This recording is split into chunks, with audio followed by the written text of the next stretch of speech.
नमस्कार, आप सभी का बहुत बहुत स्वागत है आरएम क्लासेस में। मैं हूं नमन परसाई और हम आज पढ़ने वाले हैं करंट अफेयर्स। टॉपिक काफ़ी महत्वपूर्ण है।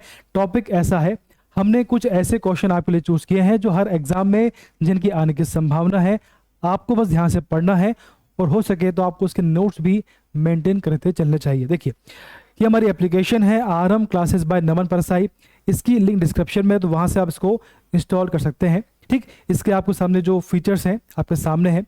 डेली मॉक टेस्ट, देखिए आप जो पढ़ते हो उसको बार बार मॉक टेस्ट के माध्यम से रिवाइज करिए, तो आपको जो लेवल आपको मालूम पड़ेगा कितना आपको याद हो रहा है, कितना भूल रहे हो। ठीक, तो इसमें आपको practice study assessment mock test, आप जो पढ़ते हो उसको मॉक टेस्ट के माध्यम से बार बार रिवाइज करिए। इंटरेक्टिव लाइव क्लासेस हैं। एमपीपीएससी की क्लास हम लॉन्च करने वाले हैं, तो उसका आपको क्लास मिलेगी। इसके बाद में इंगेजिंग वीडियो लेक्चर भी इसमें मिलेगा आपको। इसके बाद में स्टडी मटेरियल। ठीक, तो सारे फीचर्स अवेलेबल हैं। तो यदि आपने अब तक इसको इंस्टॉल नहीं किया तो आपके सामने नीचे डिस्क्रिप्शन में इसके लिंक है, वहां से आप इसको इंस्टॉल कर सकते हैं। हमारी वेबसाइट भी है rmclass.com। ठीक, चलिए अब देखिए, सबसे पहला जो क्वेश्चन आपके सामने आ रहा है, हाउ प्राइम मिनिस्टर डिसाइड। ये पुस्तक किसने लिखी है? हाउ प्राइम मिनिस्टर डिसाइड जो है किसने लिखी है? इसका आंसर है नीरजा चौधरी ने बुक लिखी है। देखिए आपके सामने फोटो है, ये है नीरजा चौधरी। बात क्लियर है? आप देखो, अब जो अगला क्वेश्चन वो इस प्रकार से है कि किस राज्य के मुख्यमंत्री ने अमृत वृक्ष आंदोलन की शुरुआत करी है, को लॉन्च किया है? इसका आंसर असम है। असम ने इसको लॉन्च किया है। इसका उद्देश्य है कि राज्य में वृक्षारोपण करना, राज्य का जो वृक्षा क्षेत्र है, राज्य का जो वन क्षेत्र है उसमें वृद्धि करना। ये बात क्लियर है। और इसका उद्देश्य ये भी है कि हमारे वर्ल्ड में जो ग्लोबल वार्मिंग या फिर जलवायु परिवर्तन की समस्या है उसका समाधान निकालना, उसके प्रति हमारा योगदान देना, ये उसका उद्देश्य है। अब देखें इसमें क्या, देखो क्या इसमें, असम सरकार ने वनों को बढ़ावा और जलवायु परिवर्तन के खिलाफ लड़ाई में योगदान देने के लिए अमृत वृक्ष आंदोलन के नाम से एक महत्वपूर्ण कदम उठाया है। इस महत्वपूर्ण पहल के तहत सितंबर में 1 करोड़ पौधों को लगाने का लक्ष्य रखा गया है। बहुत बड़ी उपलब्धि है। इसके अलावा क्या, देखो जो राज्य की हरियाली अर्थव्यवस्था यानी इकोनॉमी जो आपकी इससे बनती है वो, और ग्लोबल वार्मिंग के खिलाफ लड़ाई में एक महत्वपूर्ण उपलब्धि इसमें मिलने वाली है कि निशानी है।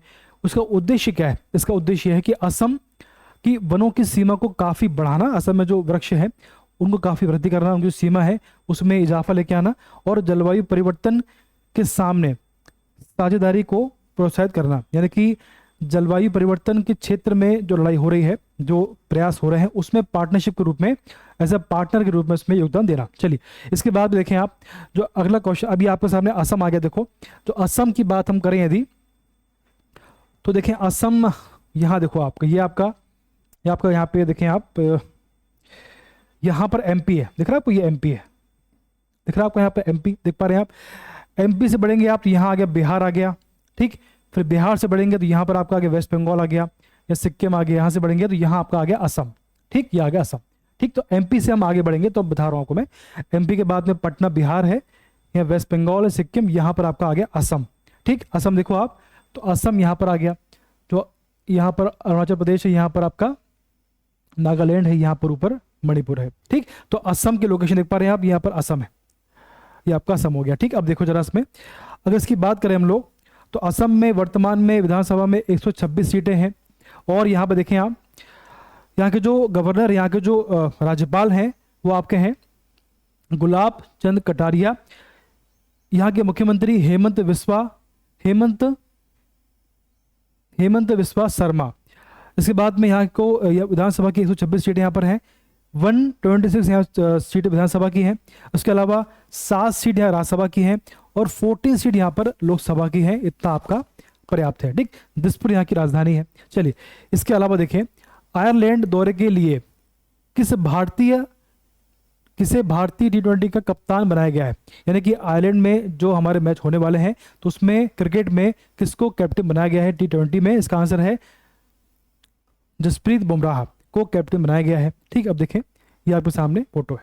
ठीक, अब इसमें किसको शामिल किया गया है? अगर आप चाहें तो आपके सामने ये पिक्चर है, आप इसमें पढ़ सकते हैं। 15 लोगों को चुना गया है। देखो उसमें जसप्रीत बुमराह उसमें कैप्टन है। इसके बाद ऋतुराज गायकवाड़ हैं, ईशराज एसवी हैं, तिलक वर्मा है, रिंकू सिंह है, संजू सैमसन है, जीतेश शर्मा है। इसके बाद शिवम दुबे हैं, है ना, इस प्रकार से हैं।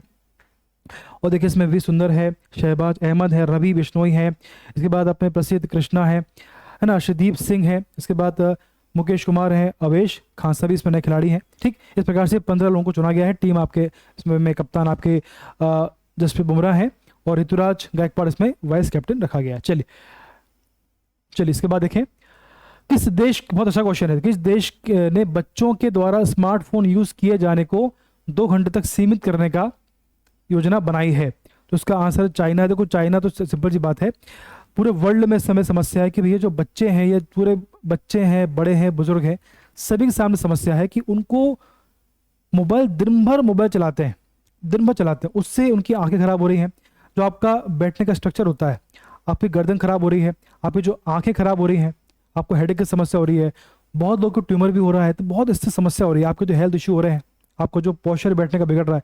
तो इस समस्या को देखते हुए, क्योंकि मोबाइल के यूज से इतनी बड़ी समस्या से उत्पन्न हो रही है, तो इस समस्या को देखते हुए, और चाइना में इस समय समस्या ये हो रही है कि चाइना में बहुत बड़े लेवल पे वहाँ के जो बच्चे हैं वो स्मार्टफोन का बहुत ज़्यादा यूज़ कर रहे हैं, तो उससे उनका जो मेंटल लेवल है, उनका जो हेल्थ है, उस पर काफ़ी नेगेटिव असर पड़ रहा है। तो इस लिहाज से चाइना ने एक नियम बनाया है, इसका आंसर चाइना है। चाइना ने बेसिकली अपने देश में बच्चों के लिए, बेसिकली उन्होंने क्या किया है, अपने जो देश के जो सिटीजन है चाइना में, उनकी एक कैटेगरी बना दी है, 3 से कम वाले, 3 से ज़्यादा वाले, इस प्रकार से, और उसके अकॉर्डिंग किसको कितना स्मार्टफोन यूज़ करना है उसके नियम बना दिए गए हैं। उसके आधार पर उसका उद्देश्य है कि उससे जो नेगेटिव इम्पैक्ट हो रहा है उसको रोकना। ठीक, देखें तो चाइना ने क्या किया है, चाइना ने अपने देश में जो लोग रहते हैं वहाँ पर उन्होंने जो लोग स्मार्टफोन यूज़ करते हैं तो उन्होंने उसकी कैटेगरी बना दी है। जैसे 3 से कम वाले एज, जो एज ग्रुप के हैं, 3 से 8 वाले, 8 से 12, 12 से 16, 16 से 18, तो इस कैटेगरी में किसको कितना, इस कैटेगरी में कौन कितना स्मार्टफोन यूज़ करेगा उसका निर्णय इसमें किया गया। देखें जैसे एग्जांपल है, जो 3 से वर्ष से कम वाले हैं उनको 40 मिनट स्मार्टफोन यूज़ करना है प्रतिदिन, और जो 8 से 16 वाले हैं उनको मात्र 1 घंटा यूज़ करना है, और जो 16 से 18 वाले हैं उनको दिन में 2 घंटे यूज़ करने की परमिशन है।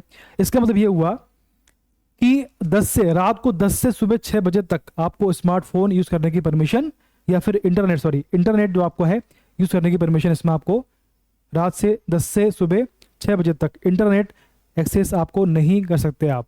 बात क्लियर है? तो क्वेश्चन आपका यह है, क्वेश्चन क्या था आपका, क्वेश्चन ये था कि बच्चों द्वारा स्मार्टफोन, ठीक, तो स्मार्टफोन की बात हो रही है, तो इसमें इन्होंने नियम बना दिया है कि जो 3 वर्ष से कम वाले हैं उनको कितना करना है, 40 मिनट लिखा इसमें, और जो 8 से 16 वाले हैं उनको कितना, 1 घंटा, और 16 से 18 जो है उनको 2 घंटा, और जो उसमें 10 से 6 आपको इंटरनेट जो है आपको यूज़ करने की परमिशन आपको इसमें नहीं मिलने वाली है। ठीक, इस प्रकार से वहाँ सरकार ने प्रयास किया है, अच्छा कदम है, भारत में भी इसको होना चाहिए। उन्मेष और उत्कर्ष उत्सव का आयोजन कहाँ किया गया?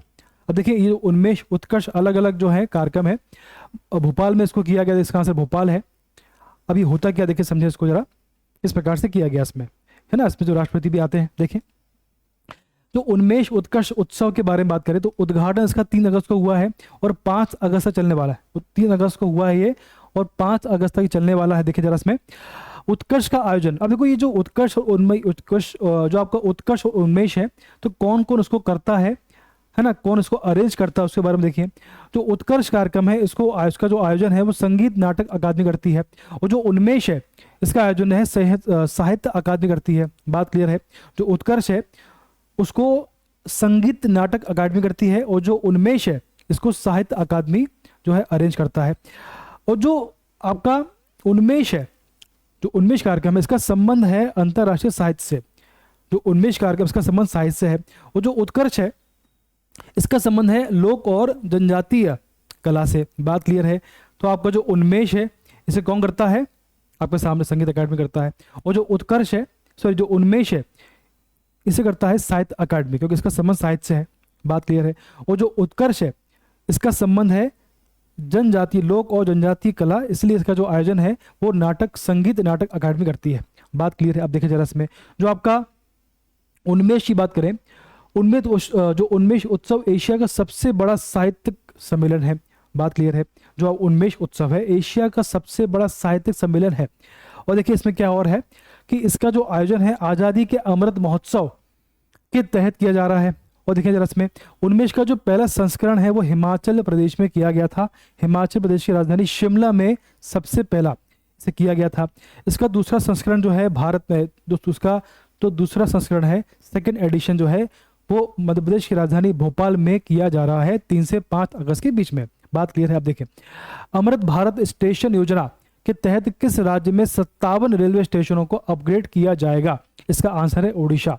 ठीक, तो ओडिशा में 57 रेलवे स्टेशन को अपग्रेड किया जाना है। इस प्रकार से देखिए, इस प्रकार से उसको करना अपग्रेड, जैसे आपका ना भोपाल में हुआ है हबीबगंज कि भैया जैसा एयरपोर्ट होता है ना, तो एयरपोर्ट के जैसे ही इसको जो आपके स्टेशन उनको डेवलप करने का इसमें उद्देश्य रखा गया है, सारी इसमें जो फैसिलिटी है उसमें देने का प्रयास किया गया। अब देखिए इसमें क्या है, इसका उद्देश्य क्या है? इसका उद्देश्य है अमृत भारत स्टेशन योजना का उद्देश्य दीर्घकालीन दृष्टिकोण के लिए के साथ निरंतर आधार पर स्टेशनों का विकास करना है। जो स्टेशन का विकास करना है, जैसे एयरपोर्ट है वैसा करना है। और अमृत भारत स्टेशन योजना के तहत देश भर में 1309 स्टेशन का आधुनिकीकरण करना है। ठीक, और देखिए इसमें 1309 का करेंगे, उसमें डेवलप करेंगे। पहले चरण में 508 स्टेशनों को शामिल किया गया है, जिन पर 24,470 करोड़ इसमें खर्च होंगे।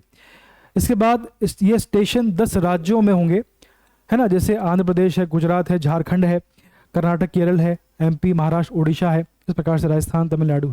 तो सबसे पहले 508 स्टेशन को चुना गया है, जिसमें इतने पैसे खर्च होने हैं, 24,000 के आसपास करोड़।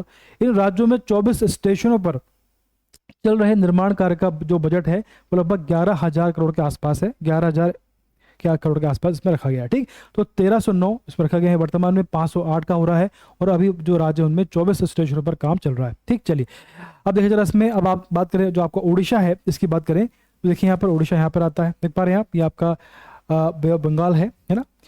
उसके बाद यहाँ पर आपका आता है उड़ीसा, यहाँ पर वेस्ट बंगाल है, यहाँ पर धनबाद आपका जो झारखंड है, यहाँ पर छत्तीसगढ़ है ना। इसके बाद यहाँ पर आपका आता है आंध्र प्रदेश, यहाँ पर आपका आता है तेलंगाना। ये जो आपकी बाउंड्री ये टच होती है। ठीक, चलो अब इसकी बात करें तो उड़ीसा की वर्तमान में 147 विधानसभा सीट है, यहाँ पर 21 लोकसभा सीट है, 10 यहाँ पर राज्यसभा सीट है। यहाँ के जो राज्यपाल हैं वो गणेशी लाल हैं, नवीन पटनायक जो है यहाँ के मुख्यमंत्री है। ठीक, चलिए भारत का पहला सौंदर्य और जीवन शैली महोत्सव नायका लैंड, जिसको बोलते हैं न्याक लैंड या इसको बोलेंगे नायका लैंड, कहाँ पर किया जा रहा है? इसका आंसर है मुंबई में ये किया जा रहा है। देखिए जरा इसमें, हाल ही में IADR, क्या है IADR की रिपोर्ट के अनुसार सबसे अधिक अरबपति विधायक किस राज्य में है? इसका आंसर कर्नाटक है। तो कर्नाटक में सबसे अधिक अमीर अरबपति विधायक हैं। देखिए एक संस्था है, इसका नाम है एसोसिएशन डेमोक्रेटिक रिफॉर्म्स। क्या नाम है? ADR मतलब क्या हो गया? एसोसिएशन ऑफ डेमोक्रेटिक रिफॉर्म्स, यानी कि पॉलिटिकल फील्ड में जो रिफॉर्म्स जो रिफॉर्म्स होते हैं इसी के माध्यम से होते हैं। भाई पॉलिटिकल फील्ड में क्या क्या वर्तमान में चल रहा है तो उसका सर्वे होता है, और कौन से रिफॉर्म्स की इसमें ज़रूरत है उसके अकॉर्डिंग इसमें रिफॉर्म किए जाते हैं। ठीक, तो इसी दिशा में जो ADR है इसने कुछ सर्वे किया था। उस सर्वे के आधार पर सर्वे क्या किया था, किस राज्य में कितने विधायक अरबपति हैं, इस सर्वे के आधार पर ये सामने आया कि भैया वर्तमान में भारत में लगभग जो है कर्नाटक में 14% सबसे ज़्यादा, मतलब पूरे राज्य के जो विधायक हैं उनमें 14% जो कर्नाटक में विधायक हैं वो अरबपति हैं। बात क्लियर है? जैसे कर्नाटक के जो 14% विधायक अरबपति हैं। उसके बाद आपका अरुणाचल प्रदेश है, यहाँ पर 7% है।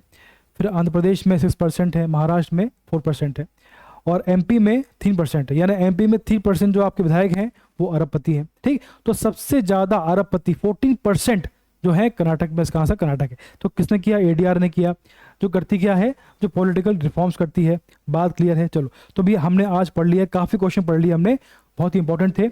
आपको बस रिवाइज करते रहना है और आपको बार बार हमारे वीडियोस को देखना ताकि आपको काफ़ी इसका लाभ मिले। तो आज के लिए इतना पर्याप्त है। धन्यवाद।